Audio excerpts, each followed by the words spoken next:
그럼에도 불구하고 이제 다음 스텝을 저희가 이제 기대를 해보게 되는 것인데 장인수 선배 같은 거 얘기 들어보니까 MBC 출입하실 때 네네. 성남시 담당 기자를 하신 적이 있다면서요? 길진 않고 한 6개월 했는데 네. 그게 이제 이재명 시장이 딱 성남시장 되고 직후에 한 6개월 나가서 직후에 그러니까 그때 왜 성남시 모라토리엄 선언하고 막 네 이러잖아요. 맞아요. 네. 그때 잠깐 좀 출입을 했었어요. 근데 네. 그때 기억에 남는 게 일단 검찰의 태도였어요. 검찰이 그때 뭘 들고 했냐면 지금 이제 그게 유죄 판결 나온 게 왜 네. 지하철 역사에서 명함 돌렸다라는 거 있잖아요. 오. 갔는데 선거법이 걸려 있다라는 게 이제 막 시정됐는데 기사가 연합에 뜨는 거예요. 우리 연합통신들 늘 보잖아요. 그렇죠, 그렇죠. 네. 그리고 이게 뭔가 하고 취재를 해봤어요. 근데 이제 아무것도 아니야 내용이.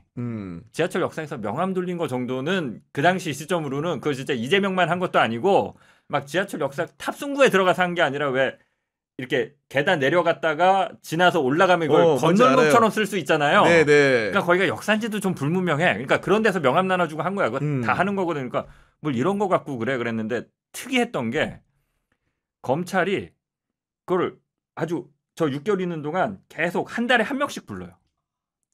사람을 예. 시청 사람을 예. 그러니까 이재명 캠프에 있었던 사람을 캠프에 있던 사람을 그때 예. 저는 잘 모르고 검언유착이나 이런 거 개념이 생성되기 전이어서 검찰이 이재명을 싫어하나 보다. 계속 기사가 뜨잖아요. 별거 아니니까 그건 그렇죠, 이미 사실관계 다 있는 거고 네. 기소하려면 하고 말려면 말고 그러면 되는 사건이거든요. 근데 그걸 몇 달을 계속 질질 끌면서 한 번씩 부르는 거예요. 기사는 계속 나죠. 이재명 선거법으로 조사받고 있다. 한 달 뒤에 또 나고 그래갖고 야 검찰이 이게 뭐 하는 초식이지? 요게 좀 하나 기억에 남고 제가 출입할 때는 아니고 그 이후의 일이긴 한데 네. 그 제가 이런 기사를 한번 쓴 적 있어요. 그 우린 머슴입니다. 라는 제목의 기사를 한번 그 시사매거진 2580에 쓴 적이 있는데 그게 뭐냐면 시의원, 구의원들이 국회의원의 머슴이다. 라는 내용이었어요. 네, 그게 어떤 거였냐면 시장이 바뀌면 그러니까 한나라당이 추진하던 정책을 민주당 시의원들이 반대합니다. 시장이 그렇죠. 반대하던 거를. 네. 그러다 민주당 시장이 돼서 그 정책을 똑같이 이어받아 살려고 그러면 한나라당이 반대해요. 하루아침에 시장 얼굴만 바뀌었다고 해서. 그게 성남시에서 똑같이 일어납니다. 이대엽 전 시장이 성남 도시개발공사를 세우는 거를 추진을 해요. 한나라당에서 추진을 합니다. 네네. 민주당이 반대를 해요. 그러다 이재명 시장이 된 다음에 보니까 필요한 거야 이게. 다시 하려고 했더니 성남시에 개발할 데가 많잖아요. 그렇죠. 그러니까 도시개발공사가 필요하겠다. 대신에 막 청사를 새로 짓고 이런 게 아니라 TF팀 비슷하게 해서 돈 안 드는 방식으로 해서 하겠다라고 하니까 이번에 또 한나라당이 반대하는 거예요. 근데 이재명 시장이 대단한 게 그걸 어떻게 돌파하냐면 한나라당에서 그 정책을 추진했던 시의원들이 있을 거 아니에요. 이대엽 시장 시절에 맞아요. 그 조례나 이런 것들을 만들었던 그 사람들이랑 손을 잡고 한나라당을 탈당시켜서 그게 이제 최은길 당시 성남시 의회 의장 나중에 이제 대장동으로 구속됩니다. 맞아요. 네. 손잡고 그걸 통과를 시켜요. 그러니까 저는 그런 점을 좀 높이 평가했어요. 정쟁이 중요하고 우리 편, 네 편. 그러니까 전통적인 이해관계가 있지 않습니까? 항상 정치인들이 여기는 우리 텃밭이니까 여기 잘 보여야 돼. 이런 거에 얽매이질 않더라고요. 기본적으로. 이게 필요해? 네. 그러면 여야 뭐 한나라당 민주당 뭐 이대엽 이재명 이게 중요한 게 아니라 이게 필요하면 저쪽에서도 그 같은 생각이 있으면 손잡고 할 수 있지라고 해서 그게 이제 별거 아닐 수는 있는데 저는 그런 것들이 되게 좀 뭐라 그럴까 이 사람 좀 진짜 그러니까 흔히 아시겠지만 옛날 기준으로 하면 여의도에서 부대변인 하다가 성남시장에 된 거잖아요. 그러니까 기자들이 이렇게 표현하면 그런데 그 당시만 해도 개무시하던 시절이에요. 중앙정치에서 이제 개무시, 그냥 최근까지 개무시 당했던 사람이에요. 이재명은 솔직히 말씀드리면 제가 욕 먹을지 모르겠습니다. 그냥 저는 아마 안 하겠습니다. 객관적인 상황이. 근데 이 사람은 그래서 그런가? 자기 살 길을 저런 식으로 찾는 건가? 뭐 이런 생각도 들고 야, 이 신기한 사람이 하나 있네. 민주당에 이런 느낌이 그때부터도 강했어요. 야, 이번 대선 국면에서 보면은 사실은 일 잘하는 이미지를 표방을 하면서 진보든 보수든 가리지 않고 진짜 대한민국을 만들기 위해서 연합하겠다, 융합하겠다고 하는 말이 장인 선배 얘기를 들으니까 거짓말은 아닌 것 같아. 실제로 그런 합종 연행이 많이 일어나고 있습니다. 지금. 네, 지금 선거에 봐도 인선을 하는 걸 봐도 분명히 그런 의지가 분명히 드러나고 있고 그리고 실용주의라는 게 사실 별거 아니잖아요. 어떻게 보면 정치하고 실용주의가 반대말이 아니에요. 사실은 정치라는 것을 하는 이유도 어떻게 보면 한정된 자원을 어떤 식으로 배분하고 우리에게 다가오는 미래를 네. 어떤 식으로 대응할 것인가에 관한 문제이기 때문에 이것도 사실 알고 보면 실용의 문제인데 거기에 대해서 이제 기존의 우리나라의 어떻게 보면 조선시대 이후로 애석 논쟁부터 시작해서 이어지는 그 당파 싸움 같았던 네. 그 정치의 새로운 변화를 일으킬 수 있다는 점에서는 높이 사지 않을 수가 없죠. 그 부분은. 근데 이제 이런 문제들을 맞닥뜨리는 기준이나 이런 게 좀 여러 가지 다른 측면이 있는 게 사실은 홍준표 전 대구시장을 두고 이제 총리 영입설이 언론에 이제 오가고 있었는데 물론 이제 양자는 다 뭐 제안에 대해서 다른 얘기를 하고 있습니다만은 그게 과연 이제 민주당의 정체성 이런 것들에 비춰봤을 때 그 홍준표 전 시장을 총리로 기용하는 게 맞냐? 이런 문제들이 향후에도 인선하는 과정에서 발생할 수 있지 않겠습니까, 선배? 뭐 있죠. 벌써부터도 지금 뭐 한번 문제가 되지 않았습니까? 그러니까 홍사랑이 들어오는 과정에서 예전에 그 분이 한 교수가 했던 발언이나 이런 것들이 굉장히 부적절해서 결국 맞아요. 네. 캠프에는 들어오지 못하고 계속 있을 겁니다. 근데 그 부분에 있어서는 좀 그 이재명이나 민주당을 지지하는 시민들이 좀 여유 있게, 그러니까 좀 이게 이제 유튜브가 발생하고 굉장히 순기능도 있지만 너무 과도한 걱정?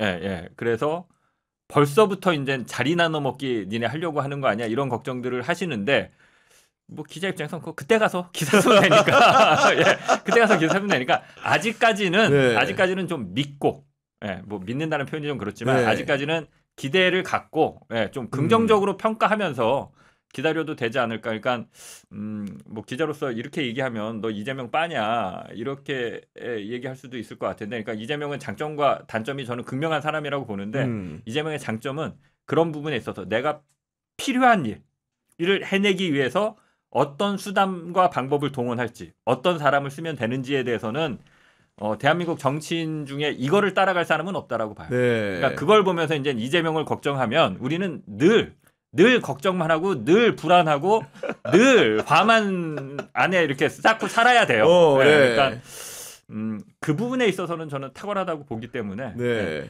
홍준표가 필요하면 쓸 거고요. 필요하지 않으면 안 쓸 겁니다.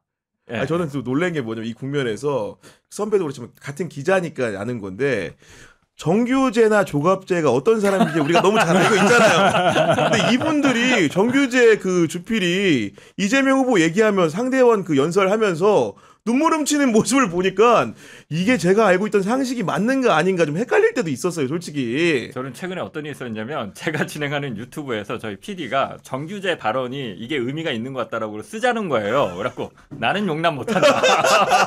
나는 내 채널에서 나는 그거 용납 못한다 그랬거든요. 근데 세상이 진짜 뭐 긍정적으로 봐야죠. 왜냐하면 진짜 콘크리트였는데. 그러니까 이재명이 거기도 뚫고 들어간 거잖아요. 현재 민주당이. 그거 뭐 의미 있다고 봐야죠. 아니 근데 사실은 우리 정필수 변호사님은 이재명 후보랑도 개인적으로 이제 방송도 해보고 하다 보니까 그리고 들은 게 더 많으실 테니까 원래도 그가 이렇게 실용적인 사람이었습니까? 저는 그가 살아온 삶 자체가 실용적일 수밖에 없었다고 봐요. 삶 자체가 아니 우리 그때 시대를 기준으로 생각했을 때도 정말 최하층에 해당할 만큼 가난하게 산 사람이에요. 그 사람에게 사치라는 거 있을 수가 없어요. 자기가 가지고 있는 그 자원들을 최대한 아껴서 쓰고 실용적으로 쓰는 것 자체가 몸에 체화가 돼 있는 사람일 거야. 그 사람이 가졌던 그 체화된 것들이 변할 수는 없죠. 저는 그냥 이분이 살아온 삶 자체, 앞에서 말씀하셨다시피 성남시를 운영할 때도 그렇게 해서 능력을 발휘했었고 마찬가지로 계속 할 거라고 봐요. 저는 예를 들어서 홍준표가 총리다 어떻게 생각하냐 그럼 미쳤어 그럴 거예요 저는. 근데 이재명 대표님이 홍준표를 총리로 쓴다고 한다고 알아서 잘하실 거예요. 우리가 호날두하고 메시하고 축구 뛰고 있는데 그 뒤에 앉아가지고 야 축구 그렇게 하면 되냐? 이거는 별 차이가 없다. 이거는 이재명이라는 사람 입장에서는 지금의 선거는 본인의 삶이기도 하고 본인의 생명하고 직결되어 있는 문제이기도 해요. 이 상황에서 정말 나이브하게 우리가 연정을 해야 되니까 홍준표를 끌어안자 이런 나이브한 생각을 했을 것 같아요. 정말로 생각하는 바가 있고 말 그대로 민주당이 우리나라의 보수가 되고 우리 민주당 이외의 다른 당이 우리나라의 진보의 포지션을 차지하는 그런 큰 밑그림이 있다든지 이런 게 있지 않고는 그런 결정을 하지 않았을 거다. 어찌 제가 봉황의 뜻을 알겠습니까? 아니, 예, 그리고 하나 차이점이 네. DJ가 JP랑 손잡을 때 네. 노무현 대통령이 정몽준이랑 손잡을 때는 절박함이었어요. 그게 아니면 지는 거야. 맞네. 네, 대선에서. 네. 지금은 우리가 이기기 위해서 하는 게 아닙니다. 알아서 투항하는 과정이에요. 그러니까 그렇네. 그거를 예. 애써 우리가 내칠 필요는 없어요. 그러니까 우리란 표현은 좀 그렇고, 그러니까 민주당이 구태여 내칠 필요가 없고 오히려 자신감의 표현, 네, 이기는 네네. 과정으로 저는 봅니다. 그리고 변호사님 실용주의를 말씀하셨는데 이재명 후보에 저는 그러니까 이재명 후보를 높게 평가하는 게 저도 딱 그거거든요. 얽매이지 않는다. 방금 말씀드렸지만 제가 또 인상 깊게 봤던 게 이재명 후보가 경기도지사가 막 됐을 때 또 그 수원을 한 두 달 담당했어요? 나갔거든요. 아, 그랬구나. 네, 딱 두 달 네. 정도. 그때는 길진 않았고 근데 그 두 달 동안에 또 인상적이었던 게 뭐냐면 이재명 후보가 공무원들 명찰 달라고 그랬어요. 명찰을 달아라. 예. 경기도청 공무원들 다 명찰 달라. 아, 민원인이 알 수 있게. 예. 이게 도지사가 되자마자 이게 저는 너무 인상 깊게 봤던 게 그렇네. 예. 민주당이 그러니까 좀 잘 실패하고 잘 못하는 것 중에 하나가 국민의힘은 그립이 세요. 권력과 돈이 네, 있기 때문에 네. 그립이 세서 딱 어딜 가면 금방 장악을 해요. 민주당은 이게 잘 안 돼요. 근데 민주당 정치인들이 장관으로 가거나 어디 기관장으로 가면 공무원들한테 늘 유화 제스처를 보내요. 우리 잘해 봅시다. 그러다가 공무원들의 장막에 가로막혀서 뭘 잘 못해요. 네. 공무원들 얘기하면 예예하다 끝나는 경우가 솔직히 많아요. 민주당 정치인들이. 근데 이재명은 취임일성으로 명찰 달아. 이게 저는 어떻게 해석을 했냐면 네. 이 사람이 기싸움을 할 줄 아는구나. 내가 먼저 수그리고 들어가는데 상대방이 그걸 감안해서 아래서 잘해줄 것이다라는 건 환상에 불과합니다. 다 투쟁이고 싸우는 거고 내가 투쟁해서 능력만큼 이기는 만큼 얻어가는 거거든요. 근데 이재명은 정확하게 그걸 알고 있구나. 네. 공무원은 또 이건 기자병 얘기인데 대한민국이 잘 되기 위해서 공직사회는 개혁의 대상입니다.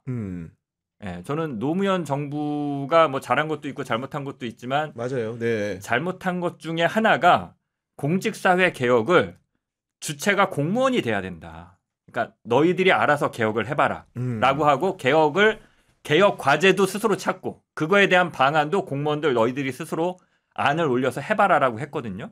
된 게 뭐 있습니까? 공직사회 개혁이. 그렇죠. 네. 네, 공직사회 개혁도 중요한 아젠다 중에 하나인데 이재명 대표는 최소한 그런 것들을 끌려가지 않을 그런 어떤 생각과 네. 능력 그리고 공직사회의 어떤 그 뭐라 그럴까 해묵은 어떤 그런 이제 복지부동하고 무사안일주의 이런 것들을 정확하게 파악하고 있고 그런 것들을 민주당 정치인들 중에서는 유일하게 대가 세서 헤쳐나갈 수 있는 그런 것들이 저는 실용주의라고 봅니다. 정말로 아닌 게 아니고 최근에 유세 연설을 보니까 무서운 게 공무원 사회에 대한 평가가 복지부동도 아니고 낙지부동이라고 표현하다. 착 붙어가지고 안 움직인다. 잠깐만 이런 누구 저격하는 것 같은데 그거.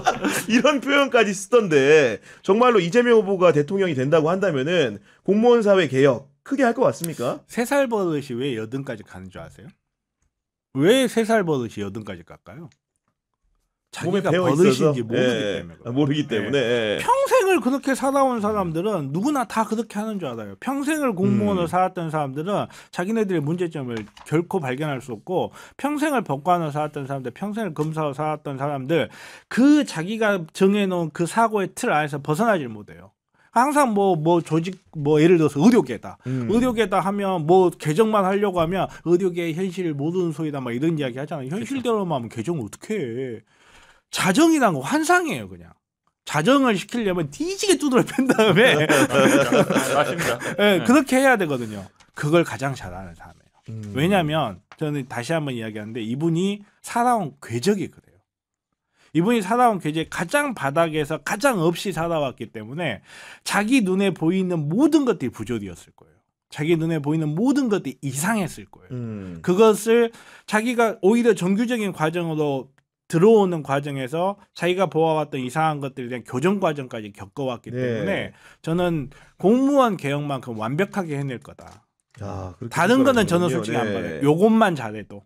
맞습니다. 예, 네, 요것만 네. 잘해도. 그걸 잘하기가 좀 너무 힘들기도 하죠. 솔직히 말씀드리면. 사실 힘듭니다. 네. 예. 저희도 기자로서 많이 겪어보지 않습니까? 네. 관피아들의 벽은 정말 네. 두텁습니다. 그럼요. 취재보면 네. 알지만. 예, 예. 어쨌든 간에 6월 3일 대선 이후에는 새로운 정부가 들어설 텐데 이런 여러 가지 응축된 감정들을 해소하기 위해서 바라는 바 이런 것들을 좀 이렇게 말씀해 주시면은 경청해 보도록 하겠습니다. 저는 계속해서 얘기하는 게 그 검찰개혁, 언론개혁이 정말 그 옛날 촛불 혁명 때부터 나왔던 건데 그게 잘 안 돼서 이 윤석열이라는 괴물 정권이 또 들어섰다라고 생각하고 네. 있거든요. 그래서 이번에는 정말 검찰개혁, 언론개혁이 완수돼야 된다라고 생각하고 근데 정말 어려운 게 이건 기자들도 생각이 다 달리는 건데 갈라지는 부분인데 언론개혁이 검찰개혁이랑 사법개혁은 좀 될 것 같아요. 좀 분위기가 좋아서. 근데 언론개혁은 사실 민간 영역이기 때문에 함부로 칼을 들이대면 바로 언론 탄압 프레임으로 엮입니다. 맞아요. 그래서 이건 네. 굉장히 어려운 부분인데 그렇다고 해서 안 할 수 없는 게 언론개혁입니다. 저는 뭐 검사나 판사보다 더 악랄한 게 악의 축이 언론이라고 생각하고요. 친일 그러니까 일제 때부터 지금까지 헤게모니 군사 독재 정권 뭐 민주화 삼김 이후에 네. 계속 그 헤게모니를 놓고 쥐지 않는 게 이 보수 언론이라고 생각하거든요. 이걸 반드시 해체하고 힘을 빼고 예, 국민들 시청자들한테 봉사하는 언론, 네. 대한민국이 어디로 가고 있는지 정확하게 기록하는 언론으로 다시 날리려고 하면 언론 개혁이 반드시 돼야 된다. 그래서 저는 뭐 경력이 이렇게 길진 않지만 나름대로 레거시 미디어라고 하는 곳에서 만 19년 있었기 그러니까요. 때문에 네. 그걸 토대로 해서 계속해서 어느 지점을 타격해야 되는지 제가 알려주려고요. 제가 여기를 건드려야 돼. 언론 개혁하려고 하면 기자들이 이런 거 아파해. 사주들이 이런 거 싫어해. 네. 마지막으로 계속 그쪽으로 한 활동하려고 말씀 합니다. 부탁드립니다. 네. 방금 전에 앞에 저 말 하셔서 제가 되게 뜨끔한데 저는 딱 두 가지를 바래요. 우선은 이재명 대표님이 대통령이 되시면 다른 건 모르겠는데 정말 인사할 때 눈치 보지 마라. 인사할 때 눈치 보지 예, 마라. 레거시 언론에서 뭐라고 난리를 치든지 내가 발로 뛰어다니면서 하루에 10개씩이라도 방송이라도 해서라도 어떻게든 그거는 커버 칠 테니까 정말 뭐 전과가 있니 없니 과거에 이런 문제가 있었니 없었니 저는 이재명 정권에서 윤석열을 총리시킨다고 해도 저는 반대 안 할 거예요. 정말로. 그리고 두 번째로 저는 정말 개인적으로 꼭 바라는 게 종전선언이에요. 종전선언. 네, 저는 종전선언이 돼야 된다고 봐요. 왜냐하면 대한민국이라는 나라를 의사의 눈에서 보고 있으면 어떤 게 생각이 나냐면요. 장기적인 스트레스 상황에 노출되어 있는 사람 같아요. 그걸 보는 것 같아요. 밑에 깔려 있으니까. 예. 네, 늘. 그거를 해소를 하는 방법은 저는 그거를 해소해야 지금 우리나라가 갖고 있는 모든 문제들이 하나씩 풀려나간 단초가 될 거라고 봐요. 그래서 저는 문재인 대통령님이 비록 못했지만 지금 트럼프잖아요. 맞아요. 트럼프 지금 보면 지지율 작살나고 있어가지고 얘 내가 봤을 때 종전선언 하자고 하면 좋다고 뛰어올 거야. 저는 꼭 네. 종전선언까지 이루어졌으면 좋겠어요.